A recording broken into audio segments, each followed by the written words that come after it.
네, 앞서서 이제는 통계학에 대해서 배웠었는데요. 이제 챕터 5에서는 의사결정 이론에 대해서 알아보겠습니다. 의사결정 이론, 디시전 띠오리라는 것을 배울 것이고요. 구체적으로는 베이지안 디시전 띠오리부터 시작을 하도록 하겠습니다. 결국에 우리가 앞에서 배웠던 것 중에 베이지안 추론이라는 게 있었죠. 베이지안 추론이라는 것은 관측된 데이터를 바탕으로 우리가 알 수 없는 숨겨진 값들에 대해서 우리의 믿음을 업데이트하는 방법이었습니다. 그래서 동전 던지기 예시를 계속 많이 들었었고요. 그래서 예를 들어서 동전 던지기 게임을 친구랑 하고 있다라고 생각을 해봅시다. 우리가 이제 동전 던지기 게임을 하고 있는데 친구가 계속 동전을 던지는데 동전이 이제 공정하다라고 생각을 했지만 예를 들어 10번 정도 던졌는데 8번 앞면이 나왔다라고 해봅시다. 이때 우리는 이 동전이 진짜 공정한가라고 의문을 갖게 되겠고 베이지안 추론을 통해서 우리의 믿음을 업데이트하게 됩니다. 근데 여기서 이제 한 가지 의문이 생기는데요. 그래서 결론적으로 뭐 동전이 불공정하다, 공정하다라고 믿게 되었다라고 했을 때 그래서 이제 어떻게 해야 되지라는 그 지점에서 베이지안 의사결정 이론이 등장을 합니다. 그래서 베이지안 의사결정 이론은 우리의 업데이트된 믿음을 바탕으로 어떤 행동을 취해야지 가장 좋은지를 결정하는 방법을 제공하게 되겠습니다. 이를 수학적으로 표현을 하자면은 우리는 관측된 데이터 X라는 것이 있고요.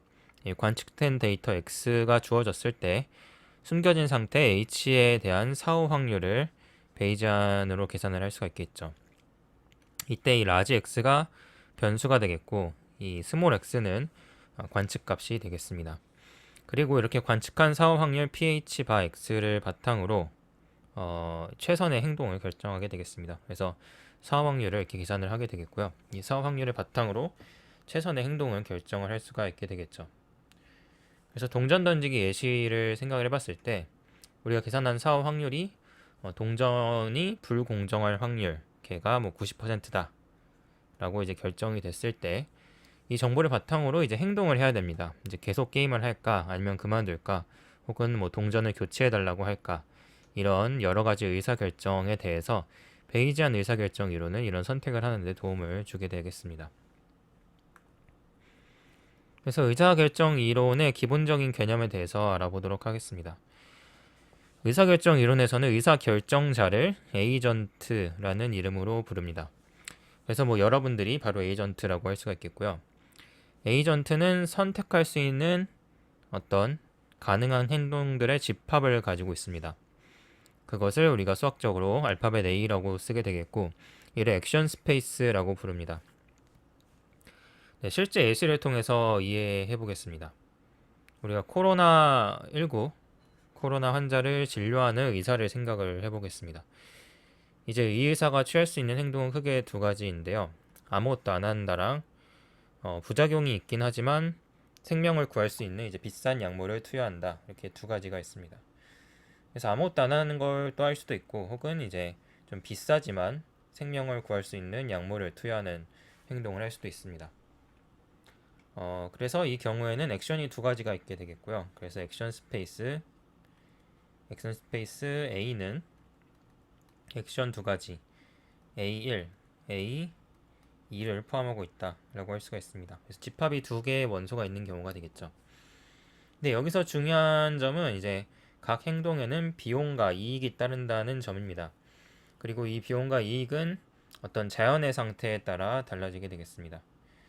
그래서 이 state of nature에 따라서 비용과 이익이 달라진다라고 할 수가 있고요. 여기서 자연의 상태라는 것은 우리가 제어할 수 없는 세상의 실제 상황을 의미를 합니다. 이를 이제 알파벳 H라고 표기를 하고 가능한 모든 자연의 상태의 집합을 H, 이 대문자 H인데 좀 구부러진 H를 이용해서 표기를 합니다. 이 코로나 예시에서 자연의 상태는 무엇인지 생각을 해보면은 바로 환자가 실제로 코로나에 감염이 되었는지 여부가 되었습니다. 그래서 이 진짜로 감염되었는지 아닌지의 여부를 두 가지 상태로 나눌 수가 있습니다. 그래서 H1은 감염이 되었음, 그리고 H2는 감염이 안 되었음이라고 나눌 수 있어서 결국 이 H 스페이스도 두 개의 원소로 이루어져 있다라고 할 수가 있습니다. 이제 여기서 손실 함수를 정의를 하는데요. 이 손실 함수는 자연의 상태 H가 행동 A를 취했을 때 손실을 나타냅니다. 예를 들어서 H1이 감염된 거, H2가 안 감염된 거, 그리고 액션 1이 아무것도 안 하는 거, 그리고 액션 2가 약물을 투여하는 거, 그리고 아무것도 안 하는 거, 이렇게 됐을 때 우리는 총 4개의 로스가 있겠죠. 로스 H1, 액션 1이 있을 것이고요. 로스 H2, 액션 2, 그리고 로스 여기 1이라고 하죠. 네, H2, 액션 1, 그리고 마지막으로 로스 H2, 액션 2가 있을 것입니다. 각각 이제 보게 되면은 이 H1 액션 1은 감염됐었을 때 아무것도 안 할 거. 이제 H1 액션 2는 감염이 됐는데 약물을 투여하는 거. 그리고 H2 액션 1은 감염이 안 됐는데 아무것도 안 하는 거. 그리고 H2 액션 2는 감염이 안 됐는데 약물을 투여하는 거. 이게 되겠습니다. 네, 그래서 이렇게 정의된 손실 함수를 바탕으로 각 상황에서 어떤 행동을 취하는 게 최선인지 결정을 할 수가 있게 됩니다. 이런 상황에서 코로나 치료 예시를 좀 더 자세하게 살펴보겠습니다. 실제 의료 현장에서는 좀 더 상황이 복잡하다라고 할 수가 있겠고, 결국에 환자의 상태를 결정하는 요소가 여러 가지이기 때문에 좀 더 복잡하다라고 할 수가 있습니다. 우리 예시에서는 2가지 요소만 고려를 해보도록 하겠습니다. 여기서 볼 수 있듯이 환자의 나이랑 코로나 감염 여부다, 이렇게 2가지만 고려를 해보겠습니다. 여기서 이제 중요한 점은 이 2가지 요소가 관찰 가능성에서 차이가 있다라는 것이 되겠습니다. 환자의 나이는 우리가 직접 관찰할 수가 있고요. 하지만 코로나 감염 여부는 직접 관찰할 수 없고 여러 가지 검사 결과랑 증상을 통해서 추론을 해야 됩니다. 이런 상황을 우리가 부분적으로 관찰된 상태다라고 부릅니다. 그래서 우리의 자연의 상태 H는 4가지로 정의를 할 수가 있습니다. 여기서는 앞에서와 복잡하게 이제 H1, H2, H3, H4로 정의를 할 수가 있게 되겠고, H1은 0이고, 그러니까 젊고 이제 음성이 되겠고요. 그리고 H2는 0이고 양성, H3는 이제 올드, 음성, H4는 올드, 양성이 되겠습니다. 이렇게 변수가 2개 있었을 때에는 이렇게 4가지 경우의 스테이트로 표현을 할 수가 있습니다. 그래서 우리가 각 행동의 비용과 이익을 이제 생각을 해볼 수가 있겠죠. 약물 투여의 비용을 일정하다라고 가정할 수 있습니다. 뭐 이제 어떤 사람한테 투여할 거냐에 따라서 비용이 달라지는 않는다라고 가정을 하겠습니다. 근데 이 약물의 효과, 즉 이익은 어떨지, 이것은 이제 환자의 나이랑 코로나 감염 여부에 따라서 크게 달라질 수가 있습니다.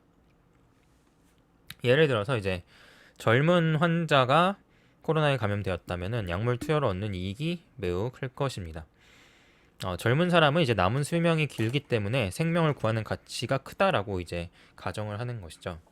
반면 노인 환자의 경우에는 코로나에 감염이 됐더라도 남은 수명이 이제 상대적으로 짧기 때문에 약물의 부작용을 고려하면 이익이 상대적으로 작을 수가 있습니다. 그래서 이런 비용과 이익을 측정할 때 의료 분야에서는 주로 삶의 질을 고려한 수명, 뭐 영어로는 퀄리라는 것을 통해서 우리가 이 단위를 사용을 합니다.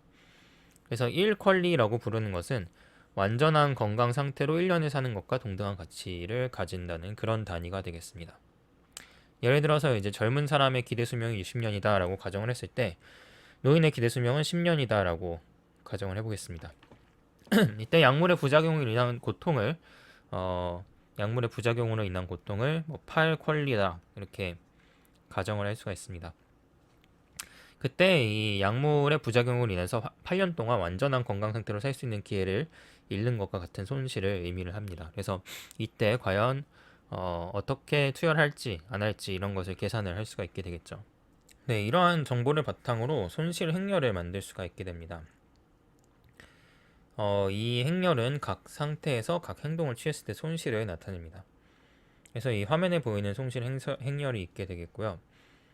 이 행렬은 우리가 앞서서 설명한 각 상황에서의 손실을 수치한 것이 되겠습니다. 먼저 행렬의 구조를 보도록 합시다. 이 행렬은 자연의 상태 H, 네 가지 경우에 H를 나타내고요. 이 열은 행동 두 가지를 나타냅니다. 그리고 각 칸의 숫자는 해당 상태에서 해당 행동을 취했을 때 손실을 퀄리 단위로 나타낸 것입니다.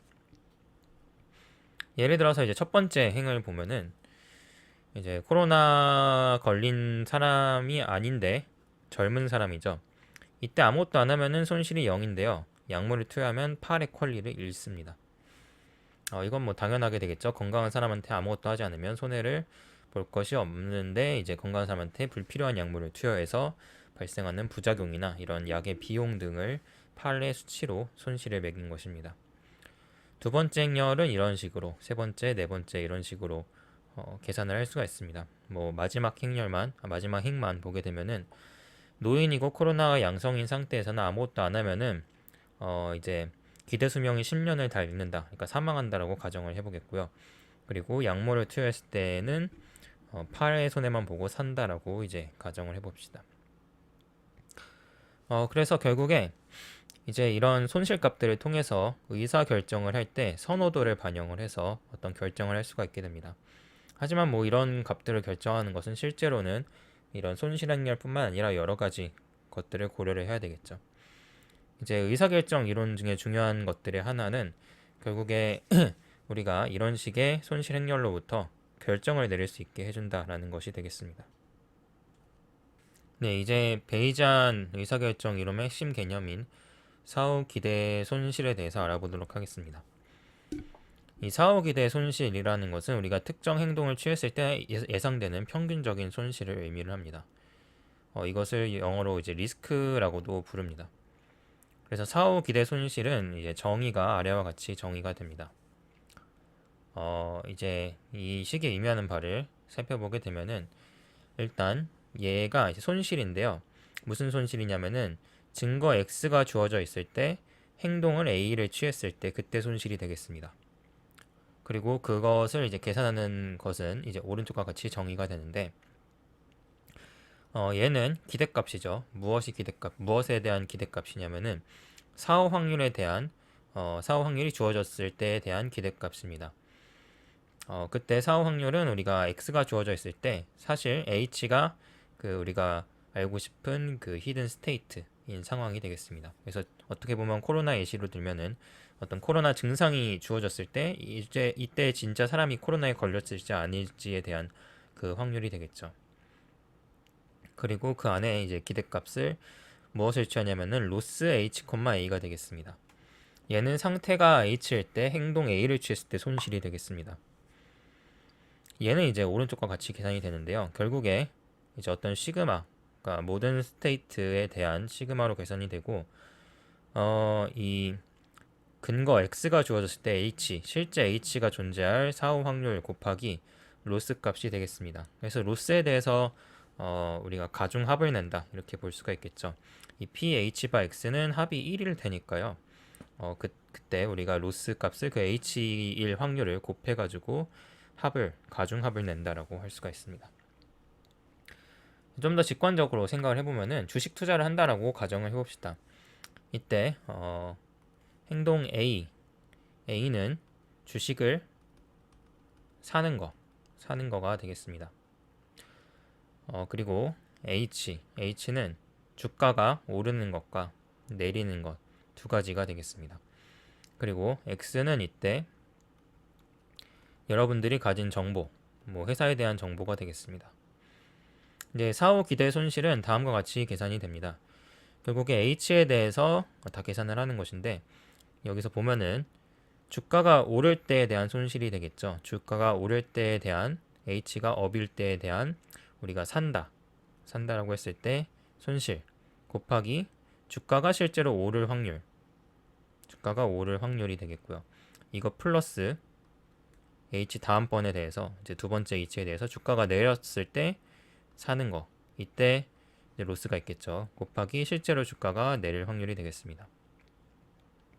그래서 H 두 가지에 대해서 이제 액션을 산다밖에 없다라고 하고 그때 우리가 이렇게 실제로 내릴 스테이트랑 오를 스테이트에 대해서 확률을 계산을 곱해 줄 수가 있습니다. 이렇게 계산된 값이 바로 주식을 샀을 때에 대한 기대 손실이라고 할 수가 있겠죠. 이때 최적 정책에 대해서 알아보도록 하겠습니다. 정책은 보통 파이라는 함수를 통해서 나타내고요. 그리고 최적 정책은 이제 최적이라는 뜻은 우리가 이렇게 보통 스타라는 기호를 통해서 표기를 하죠. 그래서 파이 스타는 최적 정책을 의미를 합니다. 이때 인풋 값으로는 x라는 게 들어가고요. x는 우리가 가진 정보가 되겠죠. 그래서 우리가 가진 정보 x가 있을 때 가장 좋은 액션이 무엇인지를 찾는 것이 이제 파이라는 함수가 되겠습니다. 그때 가장 좋은 파이, 옵티멀한 애를 파이 스타라고 이렇게 두겠습니다. 뭐 강학습에서도 많이 나오는 이제 식이 되겠죠. 강학습에서 이제 어떤 폴리시라는 함수를 이제 파이라고 많이 쓰게 되겠습니다. 그때 우리가 최적 정책 파이 스타는 오른쪽과 같이 계산이 됩니다. 정확히 말하면 이제 정의가 된다라고 할 수가 있겠죠. 오른쪽에 있는 식은 이제 가등한 모든 행동 A 중에서 가장 이 오른쪽 값이 낮아지는 A를 선택을 해라 라는 게 되겠습니다. 오른쪽 값은 보면은 위에서 봤었던 예죠. 사후 기대 손실을 최소화하는 액션을 구해라 라는 게 최적 정책이 되겠습니다. 주식 투자 예시로 생각을 해보면은 주식을 사는 것과 사지 않는 것 액션이 두 개 있다라고 이제 가정을 해봅시다. 그래서 사는 것과 사지 않는 것 두 가지 액션이 있을 때 두 가지 액션 중에서 A1이냐 A2냐 둘 중에서 둘 다 이제 기대 손실을 계산을 해보고 기대 손실이 더 낮은 것을 우리가 최적 정책 액션으로 치겠다라는 것이 되겠습니다. 그래서 앞에서 봤을 때는 사는 이제 손실만 구했는데요. 안 사는 경우에 대해서도 똑같죠. 주식이 이제 오를 때에 대해서 안 샀을 때 로스랑 곱하기 실제로 오를 확률 플러스 주식이 내렸을 때 안 샀을 때 곱하기 그때 로스 곱하기 이제 주식이 실제로 내릴 확률 얘가 되겠습니다. 네, 그래서 이 값이랑 계산을 해서 더 낮은 값이 있을 때 그 낮은 값을 우리가 액션으로 취하겠다라는 뜻이 되겠죠. 그래서 앞서서 이제 손실을 최소화하는 관점에서 의사결정 문제를 살펴봤습니다. 근데 이걸 이제 반대로 생각해 볼 수도 있겠죠. 즉 이제 이득을 최대화하는 관점에서 문제를 바라볼 수도 있습니다. 이를 위해서 우리는 효용 함수라는 개념을 사용할 수도 있습니다. 효용 함수는 이제 영어로 유틸리티 펑션이라고 부르고요. 유틸리티 펑션은 상태 H에서 행동 A를 취했을 때 얻는 이득을 나타냅니다. 뭐 이제 쉽게 얘기를 하자면은 우리가 로스의 마이너스를 취해서도 똑같은 이 유틸리티를 만들어낼 수가 있겠죠. 이렇게 손실의 음수로 정의를 할 수도 있습니다. 반대로 이제 유틸리티의 음수를 손실로도 정의를 할 수가 있겠고요. 손실을 최소화하는 거랑 효용을 최대화하는 것이 수학적으로 동일하다라는 것을 의미합니다. 이 유틸리티를 사용을 하면은 최적 정책은 여기 아래와 같이 나타나게 되겠습니다. 이제는 argmax가 되겠고요. 유틸리티 펑션의 기대값을 최대화하는 액션을 취해서 걔를 최선의 정책으로 보겠다라는 것이 되겠습니다. 그래서 가능한 모든 행동 중에서 기대 효용을 최대화하는 행동을 선택하라라는 의미가 되겠습니다. 이것을 최대 기대 효용 원리라고 부릅니다. 영어로 Maximum Expected Utility Principle이라고 부르게 되겠습니다. 이 원리는 경제학이나 의사결정, 과학, 인공지능 등의 다양한 분야에서 널리 사용되는 게 되겠습니다. 그래서 예를 들어서 여러분들이 취업 제안을 받았다라고 가정을 했을 때 여러분들이 연봉, 근무 환경, 성장 가능성 등 여러 가지 요소를 고려해서 각 요소에 대해서 여러분들이 느끼는 만족도를 효용으로 표현을 할 수가 있습니다. 최대 기대 효용 원리에 따르면 이런 효용의 기대값이 가장 큰 제한을 통해서 취업 장소를 선택을 하게 되겠죠. 네, 이제 우리가 배운 이론을 코로나 예시에 적용을 해보도록 하겠습니다. 그래서 우리의 관찰 X는 두 가지 요소로 구성이 됩니다. 환자의 나이가 있을 것이고요. 환자의 검사 결과가 있을 것입니다. 근데 검사 결과는 실제로 양성인지 음성인지를 나타낸다기보다는 이제 양성, 음성에 대한 증거가 되겠죠. 그래서 포스테리어를 계산을 또 따로 해줘야 된다. 뭐 이런 게 있을 텐데 일단은 이렇게 그냥 두 가지로 보겠습니다. 그래서 이 관찰을 바탕으로 환자의 실제 상태에 대한 확률 분포를 계산을 해야 됩니다. 이것을 위해서 이제 베이지 정리를 사용할 수가 있겠죠. 예를 들어서 검사 결과가 양성일 때 실제로 이제 코로나에 걸렸을 확률은 이제 다음과 같이 계산이 될 수가 있습니다. probability 코로나일 경우, 그러니까 코로나일 경우를 뭐 코비드라고 쓸게요. 코비드일 경우 양성. 얘는 이제 그러니까 실제로 검사 결과가 양성일 경우에 코로나에 걸렸을 확률이 되겠죠. 이것은 이제 우리가 P 양성 코비드 곱하기 P 코비드 나누기 P 양성이 되겠습니다. 그래서 베이지 정리를 쓴 것이죠. 우리가 이제 실제로 코로나 테스트 결과가 양성일 때 코로나에 걸렸을 확률을 추론하기 위해서 코로나일 때 양성으로 나올 확률, 얘는 우리가 제약회사, 그 키트 회사가 이미 알고 있는 정보가 되겠죠. 코로나 걸린 사람들을 대상으로 키트를 이제 줬을 때 걔가 진짜로 양성으로 나올 확률은 이 키트 회사가 이제 이미 테스트를 해서 알고 있는 정보가 되겠고요.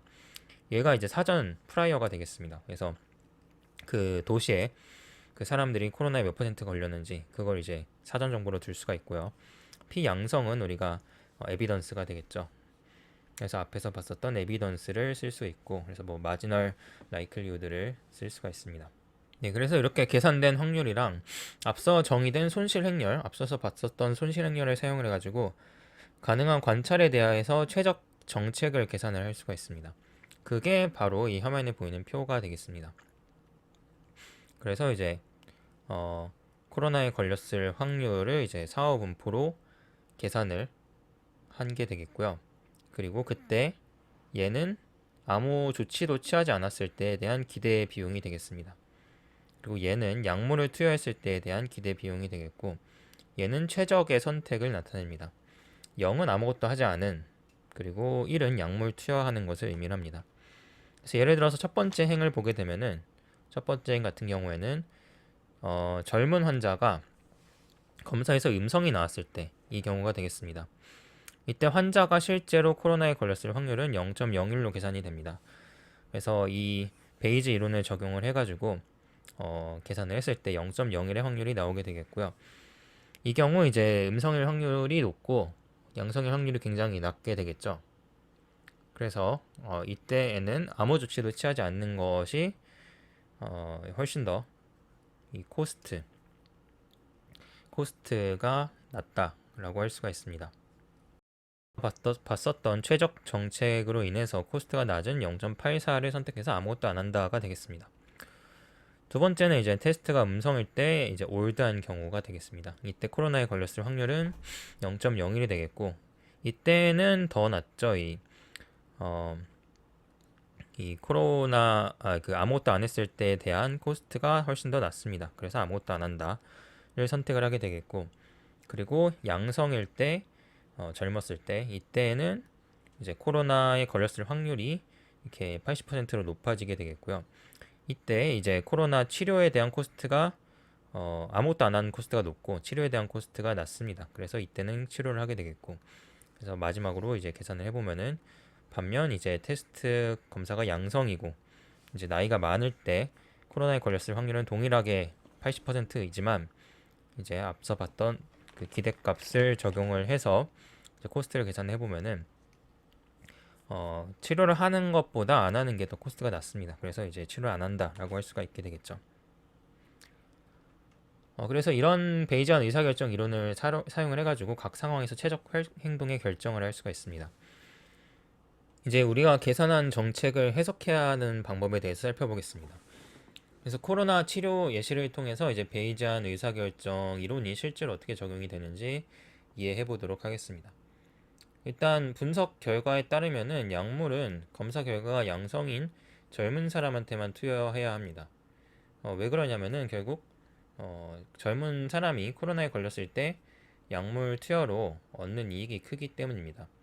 젊은 사람들은 이제 기대 수명이 길어서 호라노이란 수명, 기대 수명의 감소가 크고 따라서 약물 투여의 이익이 크게 되겠습니다. 반면 노인의 경우에는 약물의 부작용으로 인한 손실이 코로나의 치료의 이익을 상쇄시킬 수가 있습니다. 이제 약물의 비용이 변하면 어떻게 될지 생각을 해봅시다. 이때 비용을 8단위에서 5단위로 바꾸겠습니다. 이렇게 된 경우에는 최적의 정책이 바뀝니다.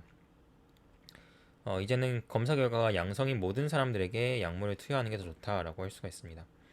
그래서 앞서 봤었던 표에서 얘가 이제 5가 되는 것이죠. 그때 이 마지막 사람한테도 약물의 코스트가 더 낮으니까 약물을 투여해야 된다라고 판단을 할 수가 있습니다.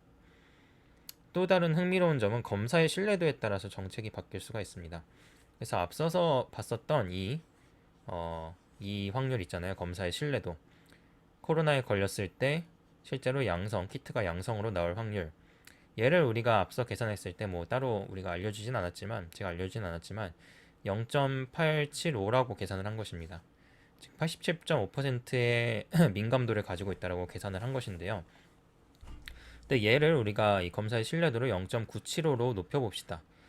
그러면 어떻게 되냐면은 얘가 이제 증가를 합니다. 양성이 나왔을 때 코로나에 걸렸을 확률이 80%에서 더 높은 값으로 증가를 합니다. 정확히는 80%에서 0.81, 81%로 이제 증가를 하게 되겠고요. 이렇게 되면은 우리가 이 똑같은 기준을 사용을 하더라도, 그러니까 드러그의 코스트가 8.0이더라도 이 경우에 이 코스트 노비 올라갑니다. 그래서 이렇게 되면은 이 경우에 대해서도 이제 드러그를 쓰는 게 액션을 취하는 게 테스트 1, 에이즈 1에 대해서도 좋다라고 결론을 내릴 수가 있습니다. 그래서 코스트 노비 8.5 정도로 올라가게 되겠죠. 그래서 코스트 드러그가 더 낮으니까 우리가 약물을 투여하는 게 더 좋다라고 판단을 내릴 수가 있는 것입니다. 그래서 이런 식으로 검사의 신뢰도가 올라갔는데 이제 이런 식으로 최적 결정이 바뀔 수가 있는 것입니다.